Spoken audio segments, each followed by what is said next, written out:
Last time on the beaten trail. This part I think is awesome.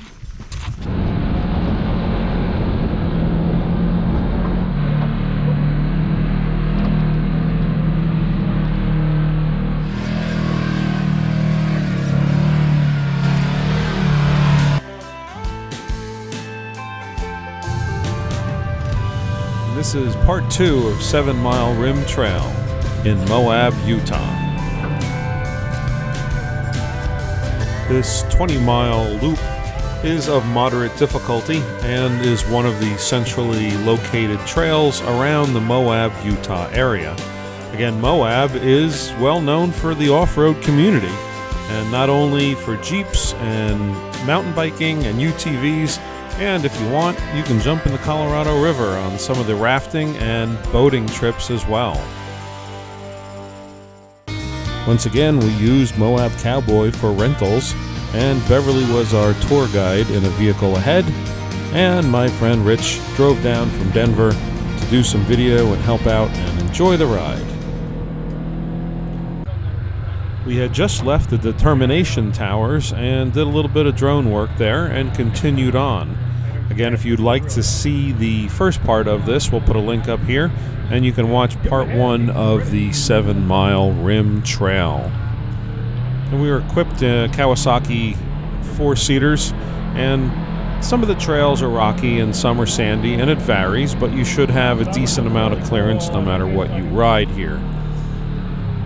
We were using Moab Cowboy for not only the rentals, but also the tour guide service. And as you can see in front of us, it's Beverly, and she pretty much takes care of many of the tours in the area, and it's the only location where you can bring your own ride there and hire her as a tour guide.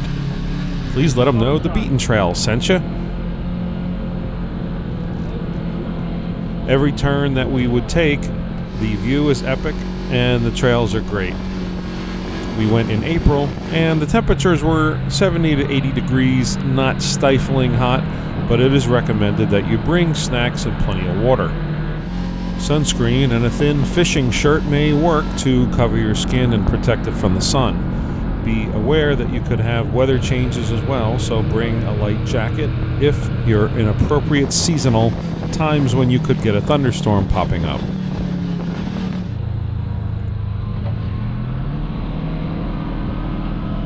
You can find most of these maps on the Bureau of Land Management website, as well as you can use Onyx Off-Road, and several other packages are offered out there if you need to download maps.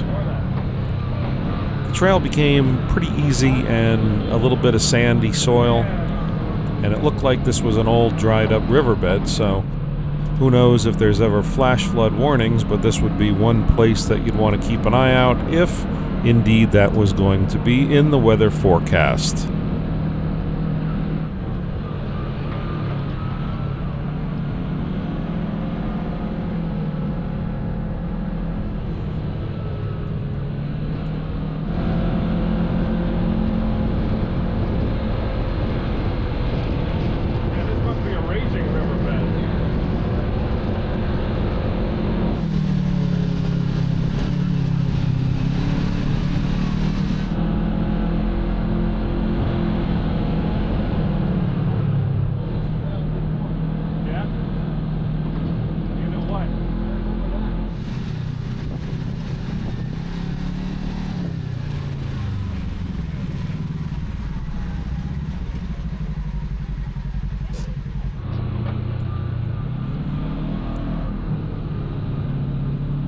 And it was funny at the time, but we realized we did not have mud flaps on our ride, so got a little bit of mud on the equipment and everything, but all in a good day's fun riding out on the trail. You can't stay clean forever. No mud flaps.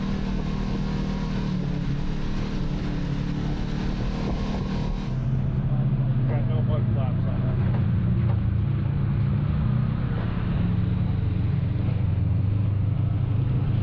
This must be a water pump hose.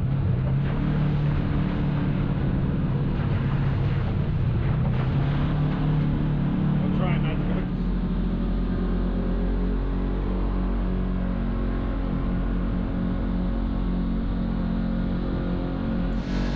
got to a little bit of rockiness and something that was resembling back home in Pennsylvania trails. Bigger rocks and a little bit bumpier, but still as scenic as ever. And who's to complain, because no matter where you look, it's a great trail system.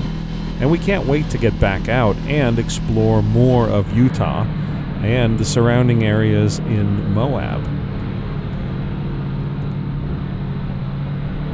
So you say, hey, you're watching this, but you didn't subscribe. You gotta hit the little like thumbs up button and the like button and leave a comment. Too many of you watch and you don't subscribe. Just hit the button. You don't have to turn the notification on if you don't want to, but it helps because then you get to see all the cool stuff. So, you know, click over here. This is more like The trail changed between slightly rocky to a little bit sandy.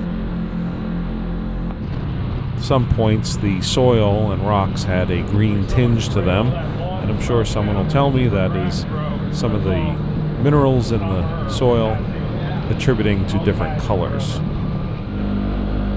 We enjoyed it all nonetheless, and again, a full day trip for this if you're going to stop and see the sights and do any photography as well.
The sandy trails would wind back and forth, and our speed slowed down, but we knew that our guide was showing us something new and another stop. And this upcoming place was known as Tusher Tunnel.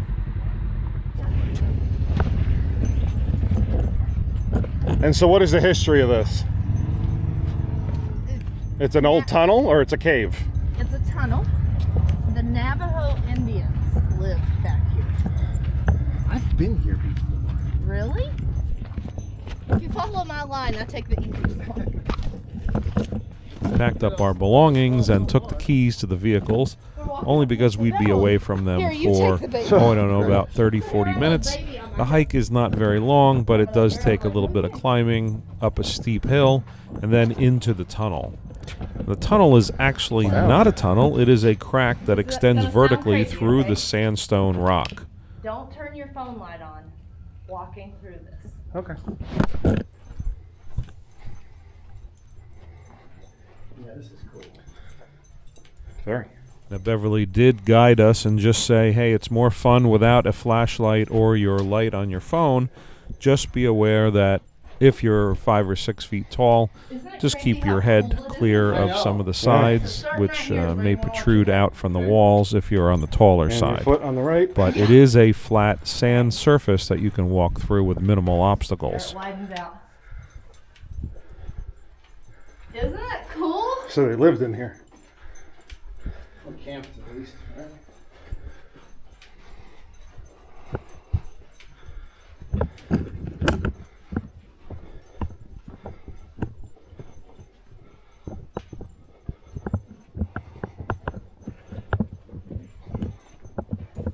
And when you walk out of the tunnel, it seems like you should appear in another time or another place. And it is pretty epic of a canyon, and it's beautiful. And then it looks like another world on this side. Wow.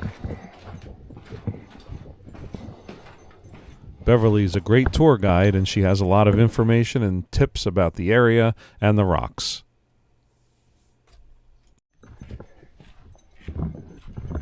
This is that sugar rock. Oh, right. See, if you just rub it, Yeah. it just like crumbles off. But it doesn't taste. No. Well, I'm not going to be. Hey, nobody's tongue's been on that part.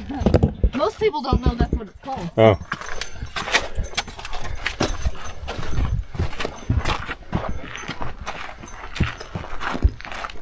If you make a right once you get outside of the tunnel, you can see a lot more. And with some minimal climbing and scrambling, you can see some other Oh, you didn't sites say there was a sketchy and some other outcroppings and formations. They had, which it's obviously, a lot of them have since fallen. They use that as a chimney. Mm-hmm. Isn't that cool? Very cool.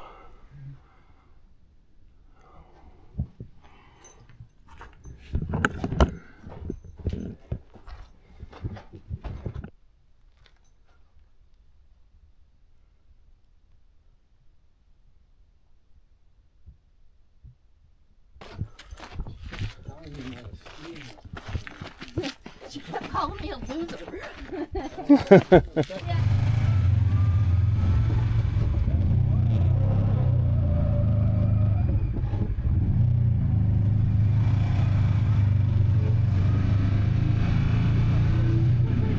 We got back in our rides, and we are off to the next site.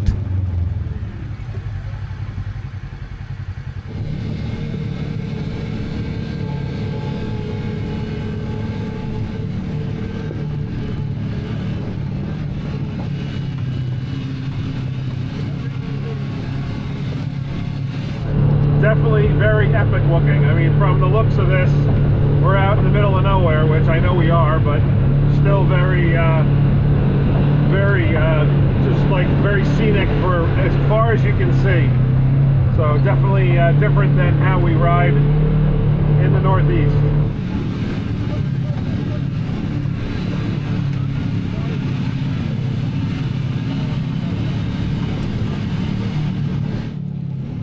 This section of the trails really are just desert roads, and a much higher speed is available to drive along. We did see a few other people out here, as well as full-size vehicles that we crossed paths with that were coming at the loop from a different direction.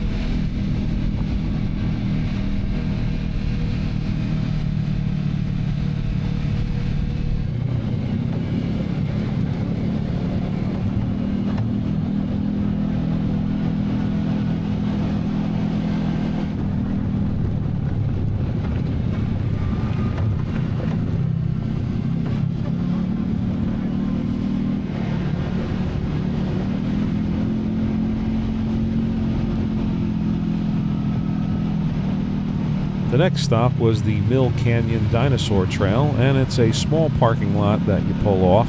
It's accessible by UTVs or full-size cars, although it can get a little rough for a standard rental if you're in a sedan or small car. You're able to walk across the riverbed, and it is a self-guided free access area where you'll see dinosaur fossils and signs that describe exactly what you're looking for, and the tracks that you're seeing and other artifacts. Part of the Bureau of Land Management. Taking a walk down here to the washout of the riverbed. See a couple plaques in the distance, and looks like we're going to go see some marks where the dinosaurs were from a distance. We got a fossil here. Deep sea fossils. Yeah. And that just blows people's minds. Like, this started over in the Pacific. It's They crazy, came here. right? They- Isn't that cool? Man, all those years ago. All petrified and everything.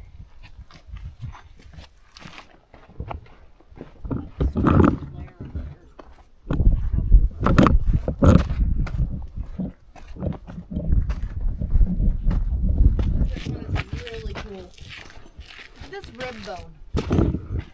rip, huh? Yeah. Like that's looking Oh, yeah. like up a tree trunk, so Yeah. to speak. Like the tree had fallen. Nice. Isn't that cool? It's always exciting to meet new people out on the trail, and sometimes you're giving directions and sometimes just sharing experiences. But Moab is a great place, and we highly recommend that you get out there, whether you're going to ride a UTV or just a regular mountain bike. You can go out there with a standard four-wheel drive vehicle, but as we said, you probably want to leave the two-wheel drive vehicles home in certain cases and weather conditions. Beverly from Moab Cowboy did a great job, and we highly recommend that you reach out to them for any and all of your off-road requirements, rentals, or tour guides. Visit our stores for hats and shirts and so much more. We appreciate you watching, and we hope to see you out there on the trail. Thanks.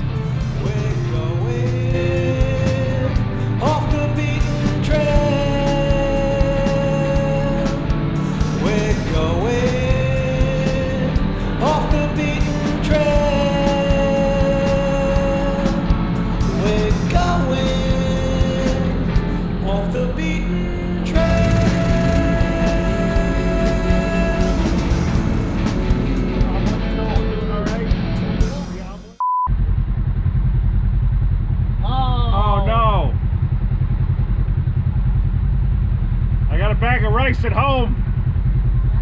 Kids, always have both hands on the wheel. Don't do this. So definitely look up Cowboy, Moab, and Beverly, and tell them the Beaten Trail sent you. Moab Cowboy. As I pick my nose. Desert boogers.